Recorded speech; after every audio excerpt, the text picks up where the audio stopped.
Casey. And all I kept hearing about was people, the record labels were like, those damn publishers, you know, they're always wanting to give away our recorded stuff, and they're always asking me for this and this and this and this. So I went and I sat down with EMI, and I said, listen, we would like to give away downloads through this event. We're going to be going to this PBR event, so we were going to give away these cards, and I was going to incorporate the cost into going to Rocky Boots to say, here's how much it would cost me for the cards, this is how much to pay the publishers so that everyone gets taken care of. So I asked the question, I said, what's the number?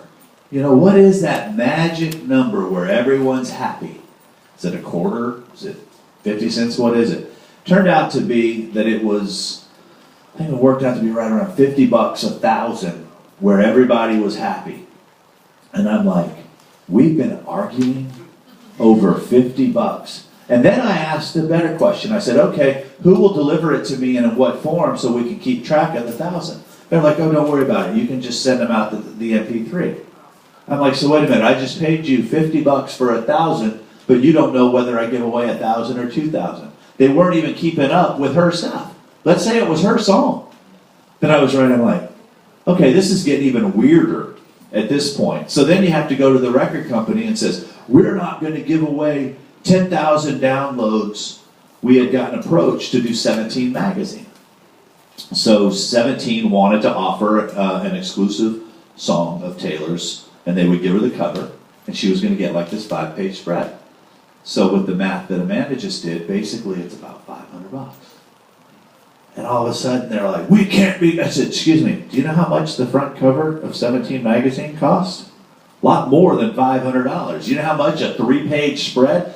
People just couldn't wrap their head around, and I think it's because they kept using the word free or giving away, I think is what really upset people, because the Grateful Dead has made a fortune out of giving away their music. But they charge you $30 to come get high and sing along with all the songs you know because they gave you the music to learn it. And I'm like, there's a lot more markup on a 79, or there's a 79-cent download, has a lot less markup than a $30 ticket or a $20 t-shirt. So if you can use your music and make sure everyone's getting taken care of to get people to your show, now we're in business. But that's great for all of you, the artists. What we're trying to say is don't forget about your writers. Don't forget about the writers, because without them, there's 1,000 beautiful people who can sing, but there's not a lot of people that can write hits. So take care of your writers. Yeah, and it's, you know, a lot of people, you know, one of the things that's the big thing now is giving away, free. And the example I always give is, how much do you appreciate something that you get for nothing? I mean, you keep it, you cherish it. A lot of us don't. But the difference in the things that Rick's talking about, it's not, you're just not throwing stuff out there. You're giving something of value in exchange for something of value. And guess what? The new currency, one of them is email. Emails and zip codes are currency in the new market of the music, because you have contact with them. You have permission. They have opted in.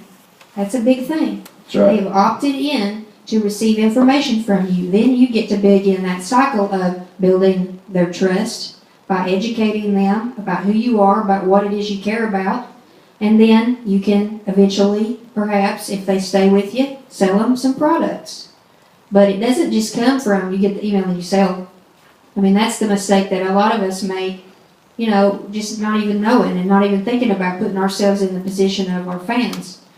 You know, a lot of times it drives me crazy. New clients, so these little kids, they'll get on Facebook and, come check me out, come see this, I want you to vote for me here, blah, blah. Well, gosh, that gets boring. You know, Dad always said, a man wrapped up in himself makes a mighty small package. You know, if we don't have anything else to say, then nobody's going to listen for long. But, you know, those of us, the creators, the writers here, we've got a lot to say. Lily Nelson right here is a great example of a young lady that she's gone out in her community, in her high school, and started a songwriting club.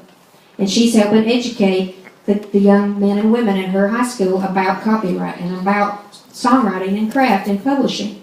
And she's an artist, but she's not out there twittering about herself 24/7. She's building a loyal fan base because she's giving to them. You know?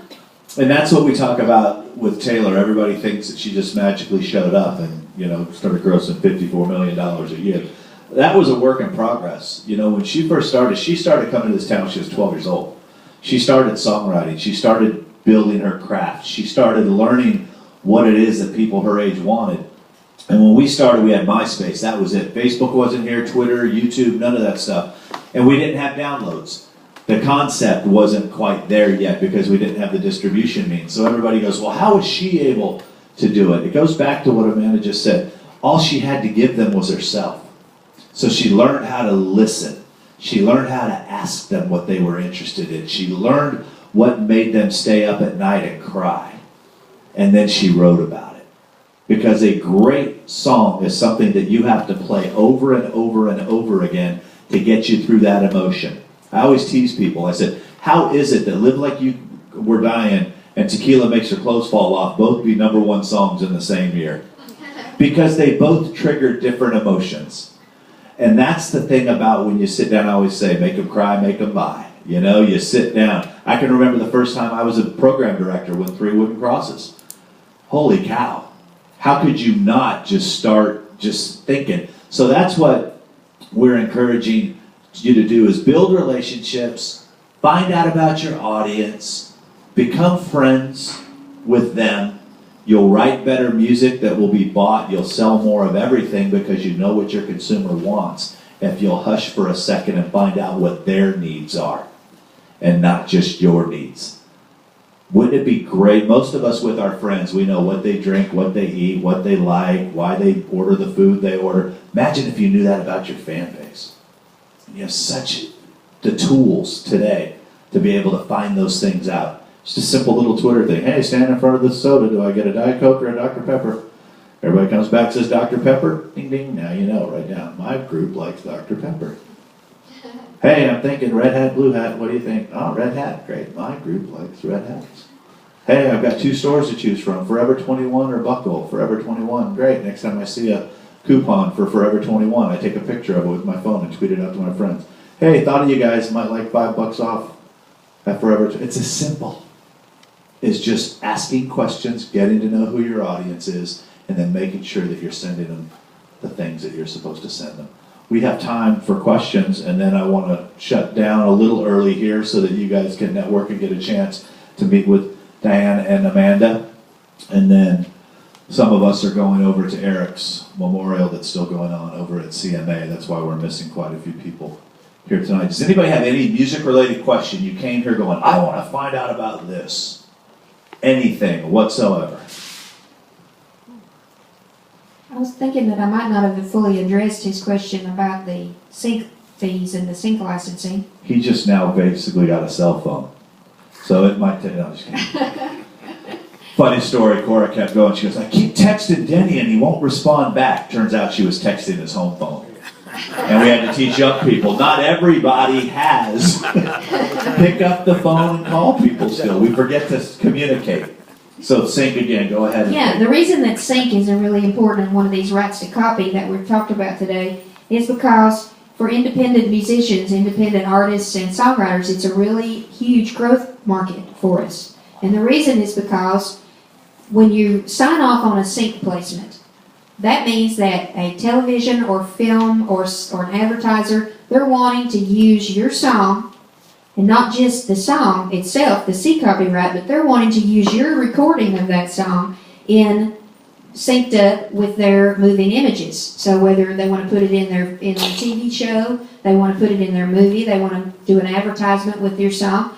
So it pays not only for the C copyright, but it pays an equal amount for this P copyright, or the sound recording. And sync also pays in 2 ways. The first way is an upfront payment called a sync fee. And like we said with the music business, it's 100% negotiable. It can range anywhere from free if you want the exposure. $50 is usually like a small time, just a couple seconds in a TV show. That can be a standard thing. Up to hundreds of thousands of dollars if they're wanting to use your song. Like my mentor Beverly Ross had her Lollipop used in a Dell commercial a few years back, and that was a six-figure placement. So they range. And then, not only is that sync fee played up front, so that $1,500, whatever it is, up front, on the back end, every time that TV show comes on a cable network, guess what? It gets paid this public performance royalty that's collected by ASCAP, BMI, or CSAC. So it keeps paying over and over again. And the reason that's important for independents is because as independents, we own our copyright. This whole bundle of rights, we have it. It's our exclusive rights. That means only we have permission to use them unless we give someone a license to use them. So we have the right to sign off on those placements. So we can say, sure, producer of Army Wives, I want you to use my song in your show. I can sign one license that says you have permission to use my underlying composition copyright and my sound recording copyright. Have a nice day. But a lot of times with these major publishers, it has to go through lawyers, it has to go through all these different people, and by the time they get back the forms, that placement is already done because these film and TV guys have to go like this. They're really quickly moving. So as independents, we have an advantage. We can cultivate relationships. That's what we've at songwritingandmusicbusiness.com have been doing for the past couple of years, is cultivating relationships with executive producers, with film supervisors, to help foster relationships among this independent songwriting and artistry community to get the music into where it can be monetized and employed. Very nice. And also another thing on that, and then we'll end it, is that you're hearing songs a lot on these talent shows. That's a saying. No matter if you're Taylor Swift or if you're Amanda Williams, they've worked out deals now where it's called a favored nation or whatever, that everybody's paid the same. That's why a lot of artists you never hear on those shows, because they weren't willing to give their song up for $1,500 so that some person could go and become a star off of it. So those shows, but there's a lot of people that want it any way they can get it. So once again, thank you so much for all the knowledge that you gave. That was very, very valuable. Make sure that you sign up on our list. Just go to Music Industry.